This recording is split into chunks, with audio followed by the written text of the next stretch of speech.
Caros monarquistas, é para mim uma grande alegria participar de mais um encontro monárquico nacional, em comemoração do aniversário de meu tio, o príncipe Dom Luís de Orleans Bragança, chefe da Casa Imperial do Brasil, que completa 83 anos de uma vida que para nós, seus parentes próximos, bem como para todos os monarquistas, representa um grande exemplo de amor, fidelidade e dedicação ao Brasil. Infelizmente, mais uma vez, somos obrigados a recorrer à tecnologia para que este evento se realize, pois as dificuldades criadas pela pandemia nos impedem de estarmos reunidos no Rio, como geralmente fazemos. Tendo participado de encontros monárquicos desde pequena, guardo excelentes recordações desses eventos e espero ansiosa pela retomada completa de nossas atividades presenciais. Aproveito a oportunidade para dizer que minhas orações e meus pensamentos estão continuamente voltados para o nosso querido país, neste momento de grave consternação. E peço a Deus, pelo intermédio de Nossa Senhora, que o nosso povo, que é tão corajoso, possa superar este obstáculo que se estende ao mundo todo. Em minha mensagem no ano passado, eu falei sobre como o exemplo de minhas ancestrais me inspira no cumprimento de meus deveres enquanto princesa do Brasil. Então, hoje eu quero falar de um exemplo mais próximo, não só no tempo, como também em afinidade, o de minha querida avó paterna, a princesa Dona Maria da Baviera, de Orleans e Bragança, cujo falecimento aos 96 anos de idade completou 10 anos no último dia 13 de maio. Nascida na família real da Baviera, a casa de Wittelsbach, ao se casar com meu avô, o príncipe Dom Pedro Henrique de Orleans e Bragança, então chefe da Casa Imperial do Brasil, ela se esforçou enormemente para se adaptar à pátria do marido e o fez brilhantemente e com muita determinação. Ela aprendeu muito bem o português, que falava e escrevia com perfeição, e estudou a história do Brasil e procurou familiarizar-se com os nossos costumes, tradições e modo de ser. Ainda durante os anos finais no exílio na França, depois no Rio de Janeiro, na fazenda no Paraná e, por fim, no sítio em Vassouras, minha avó se esforçou para que os seus 12 filhos recebessem, além de uma boa educação, a fé católica, herdada de nossos maiores, e a consciência da missão histórica que a família imperial é chamada a desempenhar pelo Brasil, lembrando-lhes também de que deveriam estar sempre preparados para fazer grandes sacrifícios a fim de cumprir essa missão. Ela dizia: um monarca não se pertence, ele pertence à nação. E ela repetia isso aos filhos e muitas vezes também aos netos. Isso ficava muito claro em sua dedicação às obras de caridade, pois acreditava ser dever dos príncipes e princesas estar sempre a serviço dos pobres e doentes. Durante os longos anos em que viveu no Paraná, novamente uma demonstração de sua fé, reunia na sede da fazenda todo domingo à tarde as crianças da colônia para aulas de catecismo que ela mesma ensinava. Anos mais tarde, já viúva e morando novamente no Rio, ela fazia o serviço social de que tanto gostava, que era dar aulas de pintura em porcelana, que é uma arte bávara na qual ela tinha um enorme talento, em uma entidade assistencial. Como toda avó, ela tinha um grande afeto por seus netos. Nos reuníamos praticamente todos os fins de semana no sítio em Vassouras e, graças a isso e a ela, aprendemos enormemente sobre história, arte, esportes, religião e, especialmente, natureza, que era uma de suas grandes paixões. Após todas essas reflexões, eu posso dizer que, mesmo sendo de origem europeia, minha avó tornou-se uma pessoa autenticamente brasileira, perfeitamente representativa de sua posição e de seu tempo. Seu exemplo será sempre uma grande inspiração no cumprimento dos meus deveres de cristã e, de modo muito particular, em meu serviço ao Brasil. Caros monarquistas, muitíssimo obrigada por sempre apoiarem a família imperial. Saibam que podem sempre contar conosco e que Nossa Senhora nos abençoe a todos e viva o Brasil!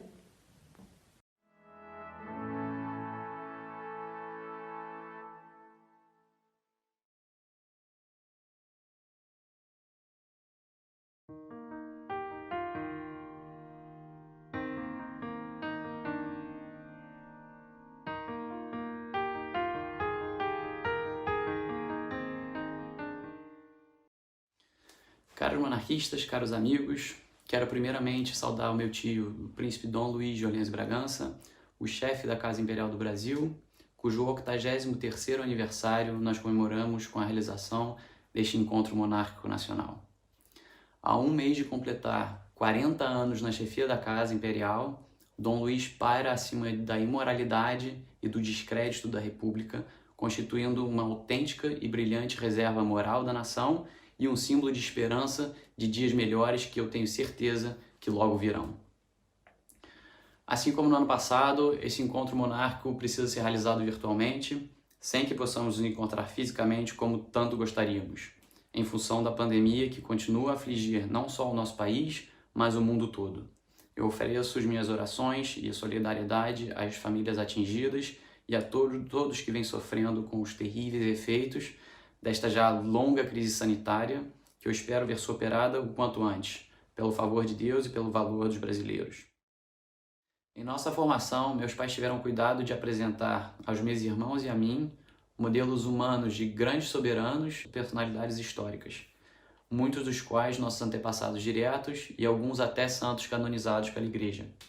Não para que fossem simplesmente copiados, mas sim para serem tomados como parâmetros ideais. E um desses modelos, pelo qual sempre tive particular afeição e admiração, é o da minha trisavó, a princesa Isabel, que entregou sua alma a Deus há 100 anos, no dia 14 de novembro de 1921, quando se encontrava exilada na França. De lá, concorria com o valor de suas preces para que o Brasil prosseguisse nas vias gloriosas da civilização cristã, rumo à grandeza que ela sabia ser o destino dessa magnífica nação, em cujo céu brilha o Cruzeiro do Sul. E para compreendermos bem a pessoa da princesa Isabel, é necessário antes entendermos o princípio da hereditariedade. Os príncipes nascidos para o trono são educados desde o berço para o serviço da nação, diferentemente de um presidente em uma república, que surge na vida pública, adulto, e amparado não por uma longa e bela tradição familiar, mas sim por grupos de interesses particulares. A hereditariedade permitiu que a princesa Isabel herdasse do seu bisavô, o rei Dom João VI, o senso de estadista e o desejo de fazer do Brasil uma grande nação. Do seu avô, o imperador Dom Pedro I, o temperamento forte, o gênio voluntarioso, os gestos enérgicos e corajosos, bem como uma natureza expansiva, comunicativa e franca. E de seu pai, o imperador Dom Pedro II, ela herdou os gostos pelos estudos, o desapego em relação aos bens materiais, a magnanimidade e a consciência do dever a ser cumprido pelo bem da pátria. E ao componente hereditário acrescentou-se também o preparo recebido durante as longas horas de estudos dirigidos pelo imperador e por seus preceptores. Soma-se também aí, de modo particular, aquilo que a princesa Isabel tinha de mais precioso e o que ela recebeu, sobretudo, de sua mãe, a imperatriz Dona Teresa Cristina, a fé e uma piedade profunda e autêntica.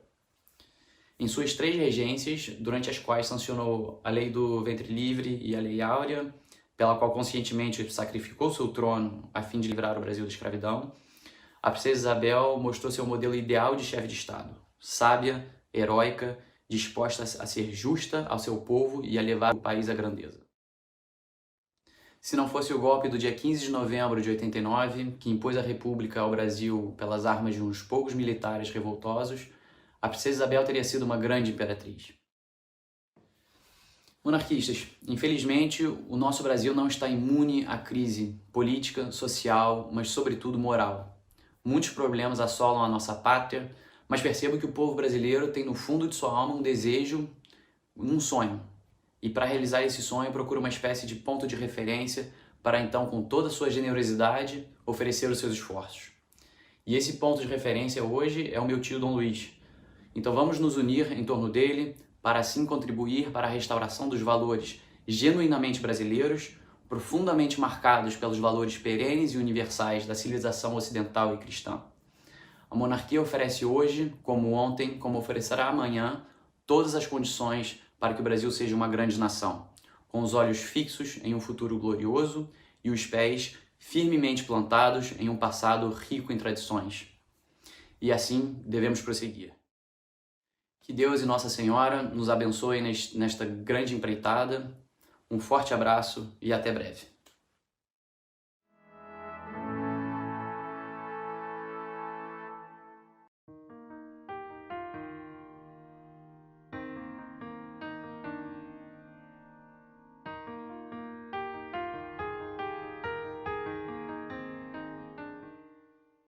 Meus caros monarquistas, assim como o ano passado, circunstâncias extraordinárias, por todos nós deploradas, fazem com que o Encontro Monárquico Nacional tenha que ser realizado em formato virtual, sem que possamos nos reunir no Rio de Janeiro, segundo manda a tradição, a fim de celebrarmos, na antiga capital do Império, o transcurso, no dia 6 de junho, do 83º aniversário natalício do príncipe Dom Luís de Orleans Bragança, chefe da Casa Imperial, nosso imperador de Yuri e nosso querido irmão. Neste momento tão difícil para o nosso país, rogo a Deus, Nosso Senhor, por intermédio de Nossa Senhora da Saúde, que muito em breve possamos superar esse terrível flagelo causado pela pandemia do novo coronavírus.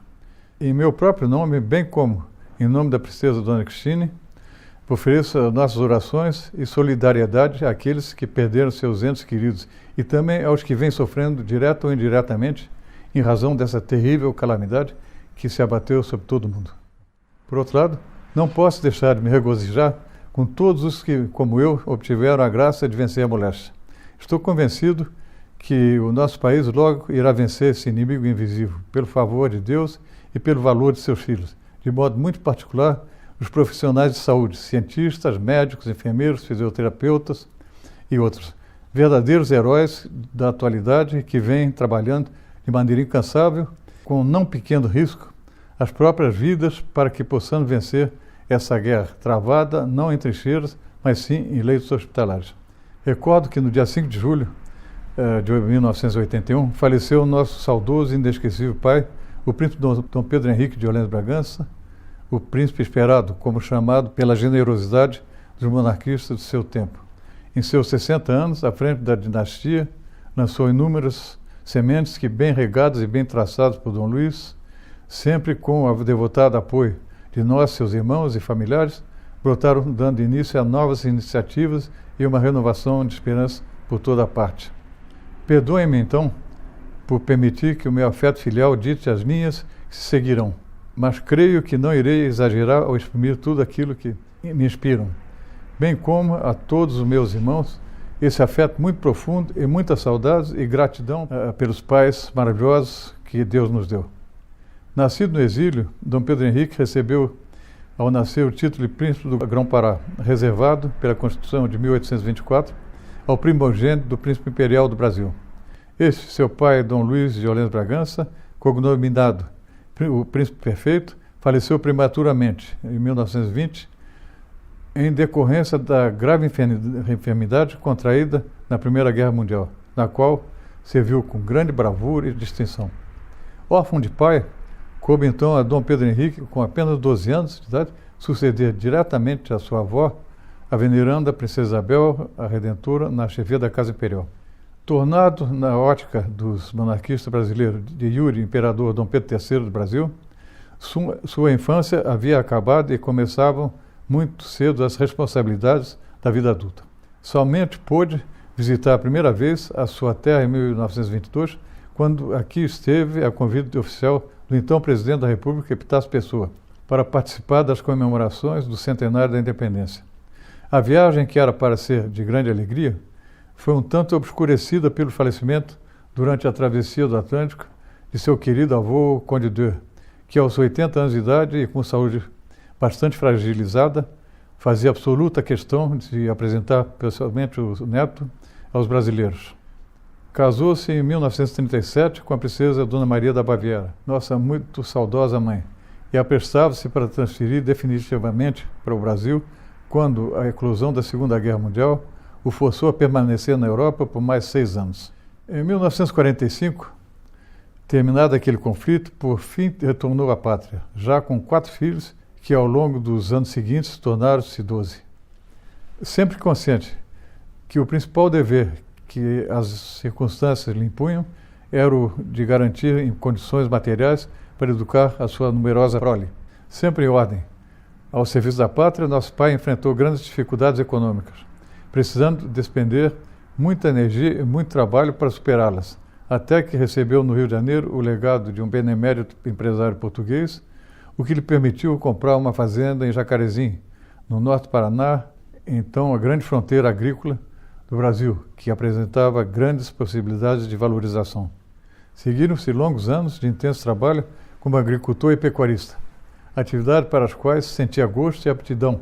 Primeiro em Jacarezinho, depois em Judaí do Sul, naquela mesma região, onde vivemos inesquecíveis anos que deixaram em nós as melhores lembranças da vida no campo, apesar das dificuldades, que nos deram grande conhecimento e muita afeição ao Brasil profundo e autêntico. Mais tarde, na década de 1960, transferiu-se para Vassouras, no estado do Rio. Lembro-me de acompanhá-lo na viagem durante a qual escolheu o sítio Santa Maria, onde montaria uma granja e passaria os últimos anos de vida, os quais tive o privilégio de acompanhar de perto, pois fui o último filho a deixar o lar paterno. A exemplo de nossos imperadores, de sua avó, a princesa Isabel, seu pai, Dom Luís, ele sempre se manteve à altura de sua elevada missão, representando com fidelidade certa tendência de opinião brasileira, que constituía uma matiz do Brasil de seu tempo, desejoso da conservação de nossas tradições e raízes, junto com o desejo ardente de grandeza cristã do Brasil do futuro. Deu também ao Brasil o exemplo não tão frequente em nosso país, em nossos dias, quanto seria de desejar da figura acolhedora do exemplar chefe de uma família numerosa e, com o auxílio de minha mãe, incutiu em meus irmãos e em mim a noção de que nós temos pesadas obrigações para com a pátria, devendo estar dispostos a servi-la em qualquer campo e a qualquer momento que isso nos seja pedido. Em um século de desagregação moral, de utilitarismo e de desenfreado apego às riquezas materiais, soube ver no respeito, diga-se mais, na silenciosa, mas autêntica proclamação dos valores perenes do espírito da moral cristã e da honra. Meu pai tinha alma de artista. Esse é um aspecto de sua personalidade que não deve ser esquecido. Os últimos anos de sua vida, ele o passou produzindo centenas de aquarelas sobre motivos de paisagem e principalmente da arquitetura colonial brasileira. Com minha mãe, artista, ela também excelente, especialmente a pintura em porcelana, na qual retratava motivos do Brasil antigo, inspirado em obras de Debré, Rugendas, Thomas Ender. Realizou exposições em vários estados do Brasil. Eleito para a Academia Brasileira de Artes em 1972, ele foi sem dúvida um dos propulsores da sadia tendência hoje dominante em muitos meios culturais brasileiros, no sentido de valorizar e preservar as autênticas tradições artísticas nacionais. Quando faleceu, a veneração e a saudade de incontáveis brasileiros o conservaram na memória nacional. Desde as mais altas figuras do Estado, como então presidente da República, o general João Batista Figueiredo, até brasileiros mais modestos, manifestaram à nossa família a tristeza que o seu passamento lhes causava.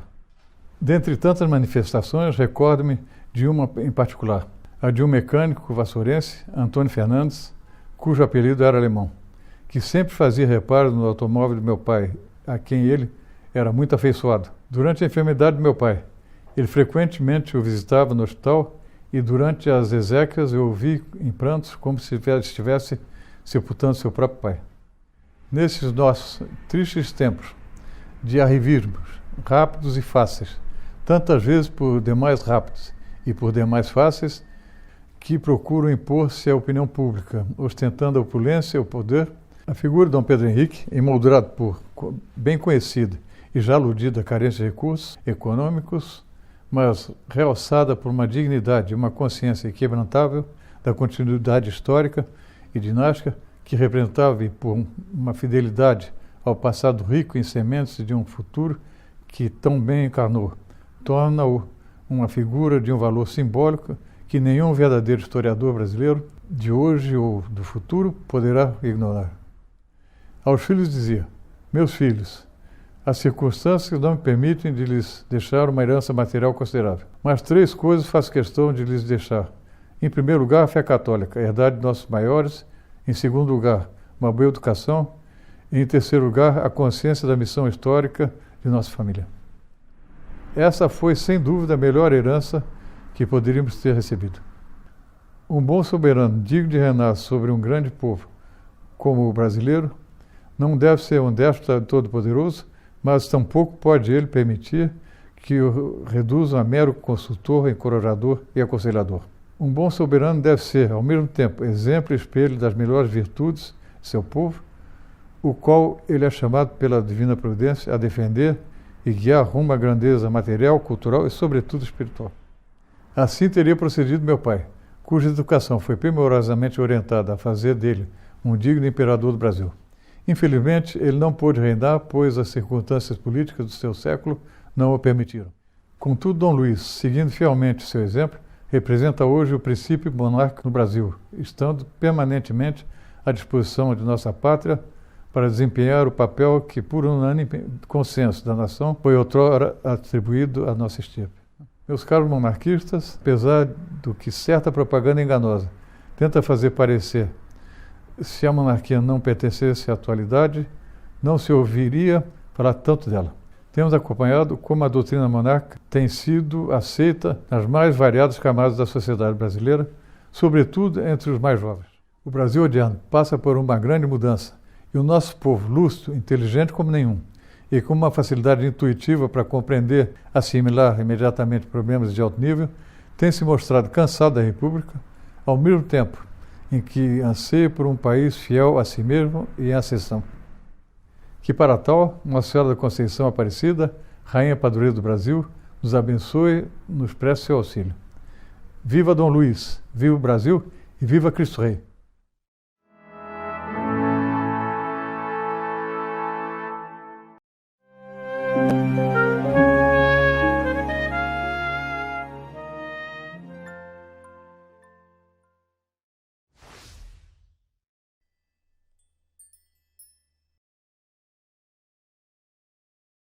Meus caros monarquistas, encerramos agora o 31º Encontro Monárquico.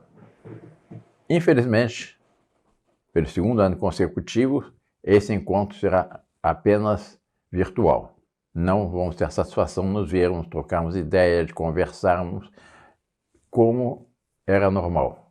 Não vamos ter aquele convívio monárquico que todos tanto gostavam no Rio de Janeiro.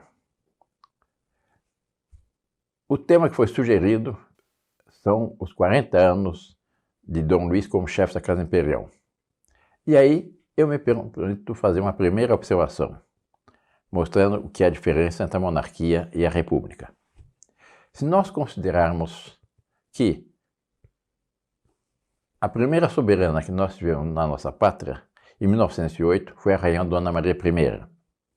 Ela não estava no exercício das funções, por causa dos seus problemas psicológicos, mentais, mas ela veio como rainha. Era conhecida em Portugal como Rainha Dona Maria a Piedosa. Infelizmente, aqui no Brasil, houve muitos historiadores que chamavam ela Maria a Louca. Ela louca não era. Foi durante 21 anos rainha efetiva de Portugal. E foi uma grande rainha. Era chamada rainha, hoje é conhecida como Rainha Piedosa ou a Viradeira. Por que a Viradeira? Porque ela sucedeu a Dom José I, que se havia deixado dominar completamente pelo Marquês de Pombal, que foi um tirano que perseguiu os Junqueiras, os Távoras, etc. Aliás, por isso que os Junqueiras e os Távoras vieram ao Brasil, perseguidos por Pombal. E ela restaurou todas as franquias, as autonomias, os sadios regionalismos que Portugal tinha. Ela virou, ao contrário, um regime algum tanto centralizador e bastante tirânico do Marquês de Pombal. Ela foi rainha aqui no Brasil até 1816. Mas já em 1815, o Brasil foi declarado Reino Unido, Portugal, Brasil e Algarves, com o príncipe regente Dom João. Também foi um grande rei. Também é muito criticado por uma certa historiografia moderna, mas foi certamente um dos maiores estadistas que nós tivemos. Euclides da Cunha, que é republicano, dizia que nunca, no seu livro da Independência à República, dizia que nunca se sentiu a ação benéfica do governo central com tanta intensidade quanto no período de Dom João VI.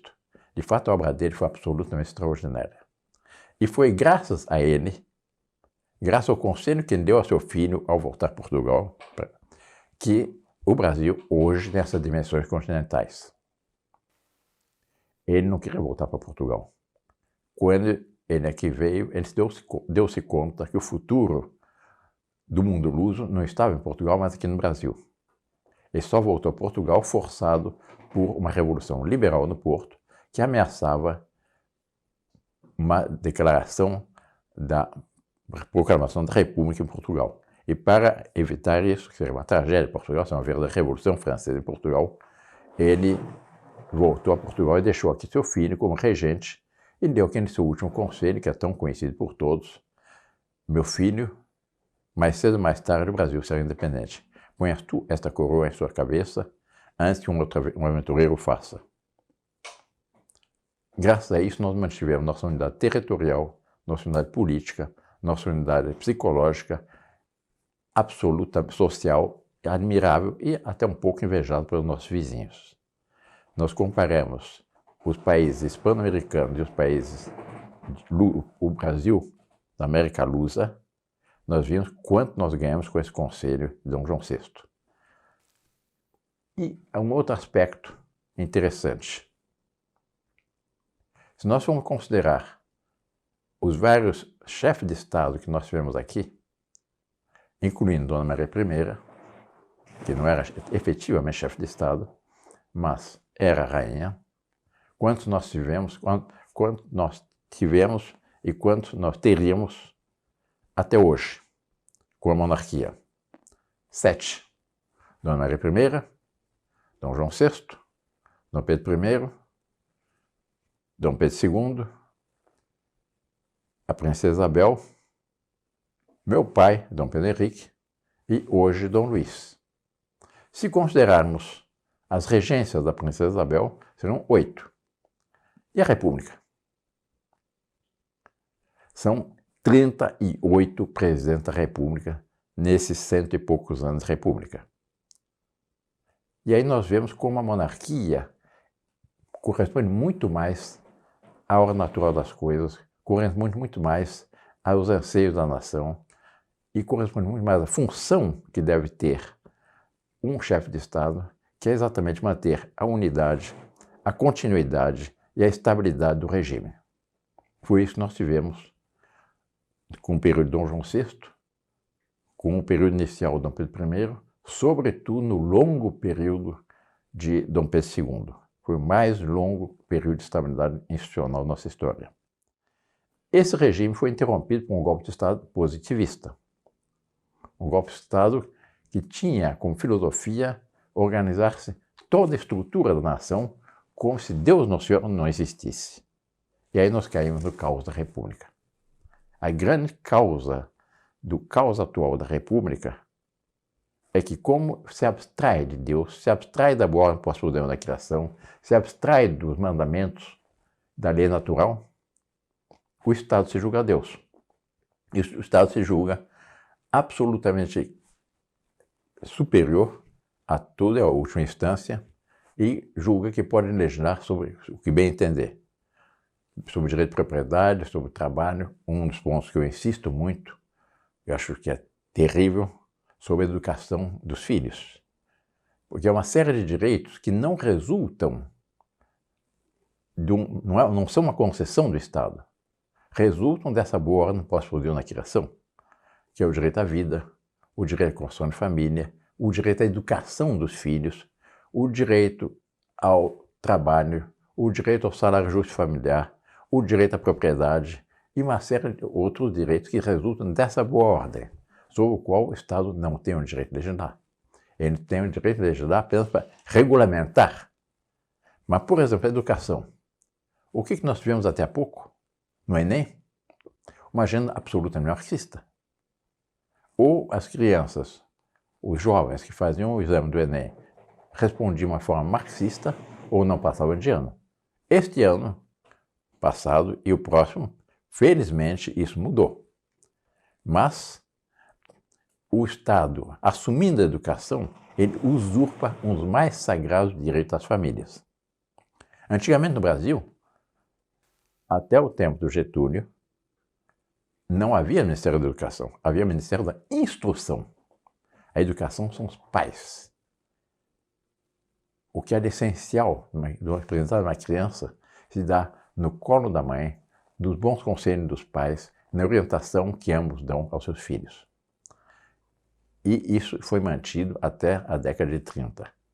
Com a ditadura Vargas, isso mudou, infelizmente. E nós estamos vendo os resultados hoje e a calamidade em que caiu a educação aqui em nossa pátria. E aí a gente vê outra característica. O Estado tem que defender a unidade. O Brasil manteve sua unidade. Mas também a unidade do seu povo. Não pode haver contínuas disputas. E as sucessivas eleições presidenciais, a cada 4 anos, há uma disputa ferrenha, uma luta de faca, poderia dizer, entre os vários candidatos. Aliás, foi o que aconteceu, quase nos pôs a perder uma situação na última eleição.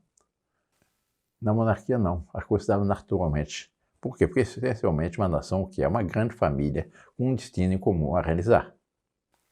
Onde o monarca governa, orienta a sua pátria exatamente como um bom pai, uma boa mãe. O que fazem um bom pai e uma boa mãe com relação aos seus filhos? 3 coisas essenciais. Ele os orienta, ele os corrige naquilo, uma travessura, algo de errado, e ele os estimula. Assim também deve ser um chefe de Estado.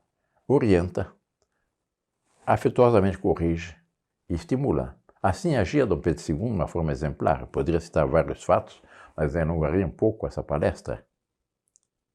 Mas, com isso, a monarquia cumpria seu dever. Se nós formos ver o papel de Dom Luís, do meu pai, da Princesa Isabel, depois da proclamação da República, acabou sendo a mesma coisa. Havia os ressentimentos monárquicos, que não foram abafados, pelo contrário, hoje em dia estão crescendo, e tanto a Princesa Isabel, por meio do Comitê Monárquico, dirigido pelo conselheiro João Alfredo Correia de Oliveira, quanto meu pai, com os conselhos bons monarquistas, destaco especialmente os padronovistas, e Dom Luís, depois que ele assumiu a chefia de Estado da Casa Imperial, como ele deu um novo impulso ao movimento. Ele, assim que faleceu meu pai, ele sentiu que o Brasil estava maduro para pedir a revogação e pôs como primeira meta, antes mesmo de ser convocada a Constituinte, como primeira meta derrubar a cláusula pétrea. Porque, de fato, a República nasceu em nome da liberdade. A primeira das primeiras coisas que fez foi caçar os direitos políticos dos monarquistas. O decreto número 85A da República, 23 de dezembro de 1889, pôs monarquistas fora da lei, que por isso os cariocas gostam de pôr apelido em tudo, com justa razão, chamaram de decreto Rolha. E com isso nós não tínhamos o direito de nos organizar como movimento. Dom Luís pôs como meta derrubar essa cláusula.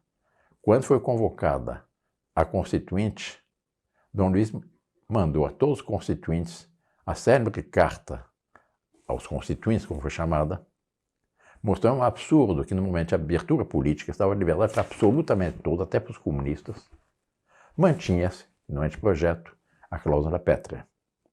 E mostrou a incoerência que havia nisso. A carta estava tão bem feita, tocou tanto aos deputados, que no momento da votação desse artigo, esse artigo foi derrogado por praticamente toda a Assembleia Constituinte. Só votaram pela manutenção desse artigo, essa chamada cláusula pétrea, 2 partidos. Não é preciso dizer quais. O PT e o PCdoB. Todos os outros votaram pela derrogação desse artigo. Assim, a partir disso, o movimento tomou outra vida. Houve a convocação do plebiscito. Nós não vencemos porque nós não tivemos igualdade de condições. Mas, em todos os debates que se davam, quer fosse numa ação comercial, numa faculdade, num colégio, num grupo social, que fazia-se depois, no fim dessa conferência, desse debate, um plebiscito simulado, vencia a monarquia. Quer dizer, não faltou o quê? Faltou esclarecer a opinião pública. Mas o que aconteceu foi, na realidade, que para nós não foi uma derrota, foi uma primeira conquista. Foi um primeiro passo para uma restauração. E os republicanos, quando houve o plebiscito, que nós tivemos 13% dos votos válidos, não agora, isso foi a pá de cal sobre o despertar monárquico no Brasil. Não foi. Foi o início. Depois desse plebiscito, a monarquia passou a ser vista como uma alternativa no plano nacional, frente ao caos republicano. E por um número crescente, a grande solução. Nós vimos que depois disso, o número de círculos monárquicos, frentes monárquicas, organizações monárquicas, grupos monárquicos do Brasil tem crescido quase por geração espontânea. Nós não damos conta de atender todos os pedidos de conferências, palestras, etc. Nunca houve tantos convites, tantos contatos, quanto nós temos recebido na sede da Promonarquia, quantos outros grupos têm recebido, quantas viagens que os jovens monarquistas fazem, que nem nós tomamos conhecimento, mas por quê? Porque é uma ideia que vem de baixo para cima, espontaneamente, e uma ideia que vai amadurecendo. E aí eu chego num ponto importante também. A partir da derogação da cláusula pétrea, houve no Brasil um despertar monárquico. Atribui-se a Rui Barbosa a frase segundo a qual, no Brasil, em todo republicano há um monarquista que dorme. E foi esse despertar de um número crescente de brasileiros, agredidos pelos desmandos republicanos, que Dom Luiz soube estimular com seu exemplo de amor à pátria, com a sua contagiante confiança de que o Brasil voltaria a ser aquilo que todos nós almejamos, uma grande família com destino em comum a realizar. Isto é, que o Brasil retornaria às vias gloriosas que lhe estão destinadas e que teve como primeiro monumento uma Santa Cruz, como primeiro ato público, uma Santa Missa. O Brasil voltaria a ser verdadeiramente a terra de Santa Cruz, um país abençoado pela divina providência. Dom Luiz viajou por todo o Brasil, de norte a sul, do Amapá ao Rio Grande do Sul, de leste a oeste, do Mato Grosso até o Rio Grande do Norte, tomando contato com os brasileiros, conversando com eles, rearticulando, proferindo palestras, encantando a todos com sua fé, com essa sabedoria e com suas esperanças no futuro. E hoje, ele é uma referência para todos os seus irmãos, para os monarquistas e para os brasileiros de todas as correntes. Quantos que se criam republicanos, hoje são monarquistas ardorosos, e quantos ainda vão despertando para os ideais monárquicos. Sem dúvida, isso tudo é preciso reconhecê-lo, se deve a Dom Luiz. Assim como ele, como o irmão mais velho, sempre foi uma inspiração para seus 11 irmãos, hoje ele é sem dúvida um ponto de referência para um número crescente de brasileiros.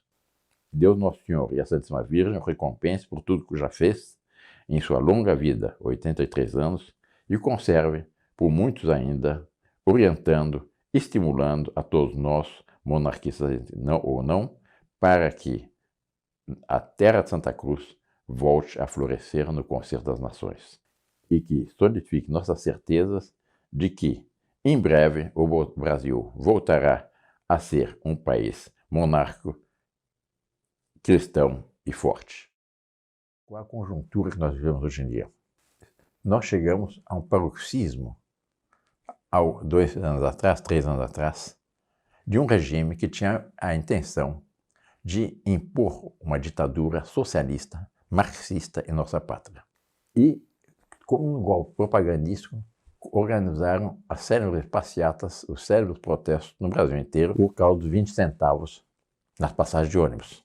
Houve manifestações aqui em São Paulo, na Avenida Paulista, em outras cidades também, quebra-quebras, etc. Qual foi o resultado dessas passeatas?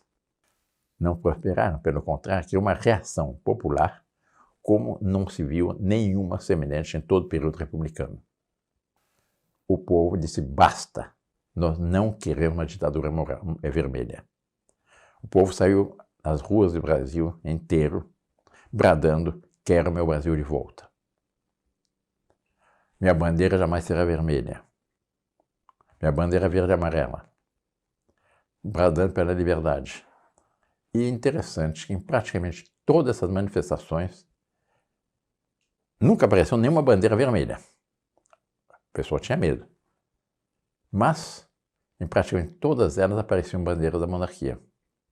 E em muitas delas, nas quais nós, os príncipes, irmãos de Dom Luís, estávamos presentes, nós éramos convidados para subir aos carros de som, para falar para a multidão, etc. Até na última manifestação, que ainda houve recentemente aqui em São Paulo, eu fui convidado mais uma vez para falar do carro de som. Quer dizer, há um despertar monárquico muito grande. Isso se deve o quê? É que a opinião pública está cansada do caos republicano. Hoje não se encontra um brasileiro que diga de boca cheia que a República deu certo. Estão à procura de algo novo.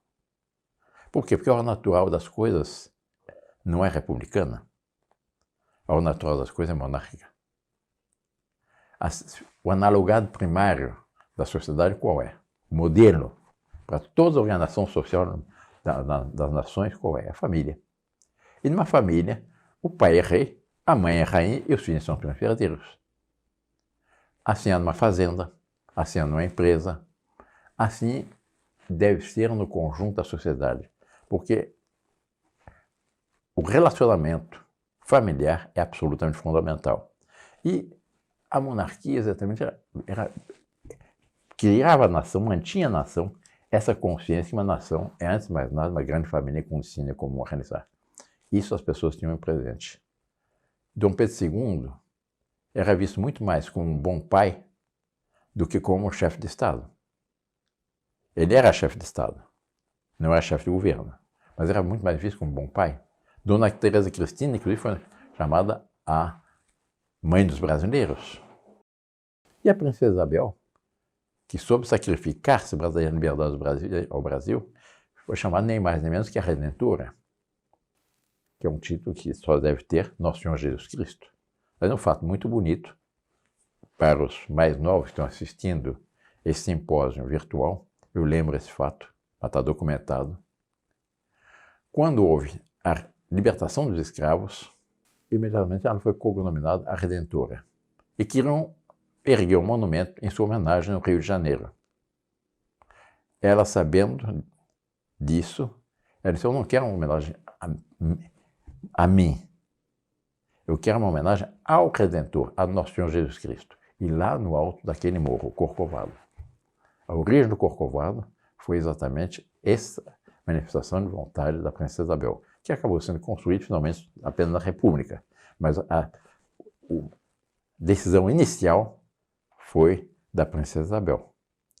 E é muito bonito ver como exatamente isso vai criando na nação um clima de bondade, de bom relacionamento, de harmonia, etc., que o Brasil até hoje beneficia disso. Por mais que uma certa esquerda tentasse criar um clima de luta de classe aqui no Brasil, nunca conseguiram.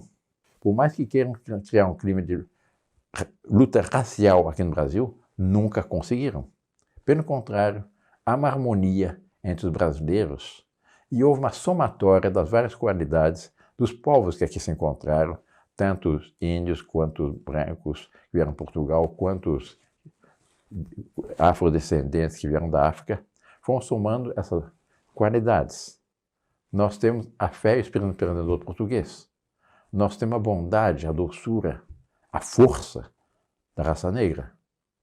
E nós temos a intuição, o maravilhamento, o jeitinho dos índios. Que foi uma somatória. A nossa sociedade, o Brasil, é sobretudo uma somatória de qualidades. Nós nunca tivemos problemas de luta de classe, nem de luta racial. E hoje, na conjuntura atual, o mundo está passando um período muito difícil por um vírus que veio de um certo país, nós sabemos perfeitamente qual é. Eu não quero dizer, porque vão inventar que eu estou criticando, vão inventar de cortar, censurar esse trecho. O mundo inteiro está sofrendo Uma barbaridade. Já são mais de 1 milhão de mortos no mundo inteiro.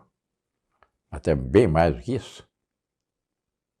Se temia que com isso no Brasil haveria invasões de supermercados, invasões de residências.